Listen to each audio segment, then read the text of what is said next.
Hi, I'm James Levesque, and welcome back to Life After Losses. Now, each week, I share pieces of my journey through grief, healing, and growth in the hope that it sparks something for you in your own life. Now, this week's entry is especially close to my heart. I want to share a story about an open door I didn't expect, a moment that came 2 years after my first loss, when I thought love might never find me again.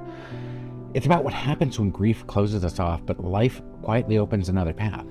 We don't always get to choose the timing, but sometimes when we're ready, the doors that open can change everything.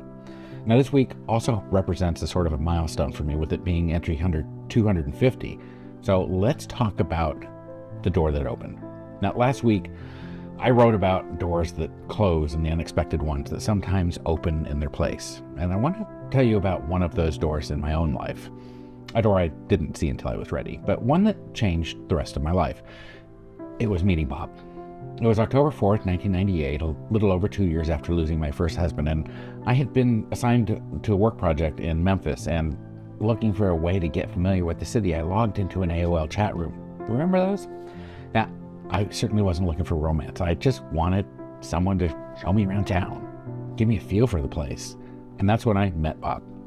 Now, he volunteered to play tour guide, and by the end of the day, after exploring the city together, he actually asked me out on a date.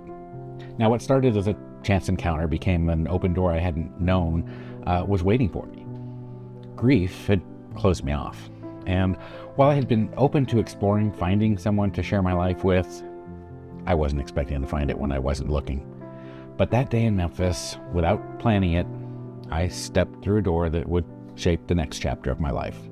Now, 1 year later, on October 9th, we held a ceremony to commit ourselves to each other. Now, it wasn't legal then. Domestic partnerships were the closest recognition available to us, but it was necessary to us.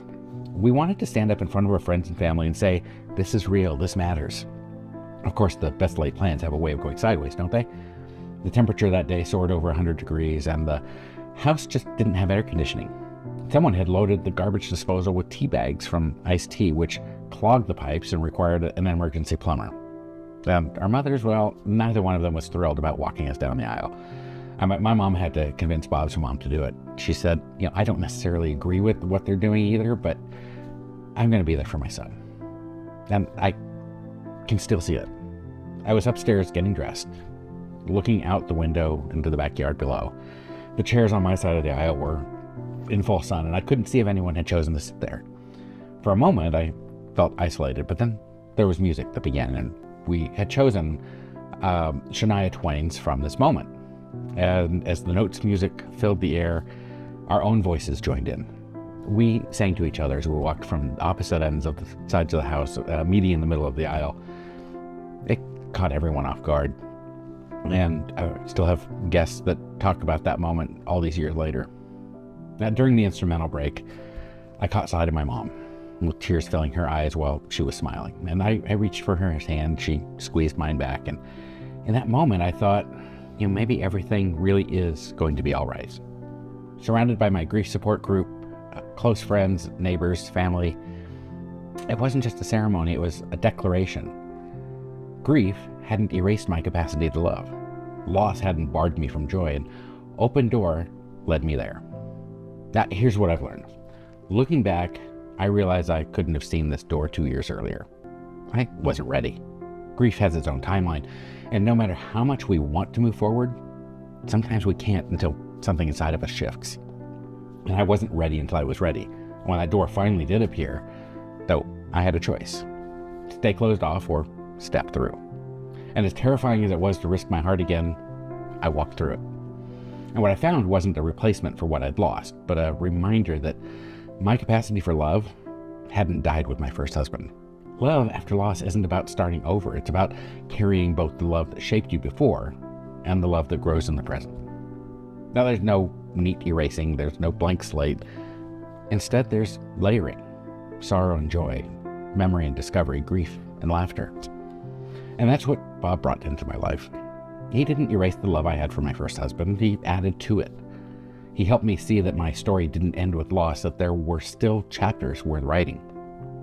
He recognized that my relationship was still very much a part of me and didn't feel threatened by it. And what I've come to learn and understand is this.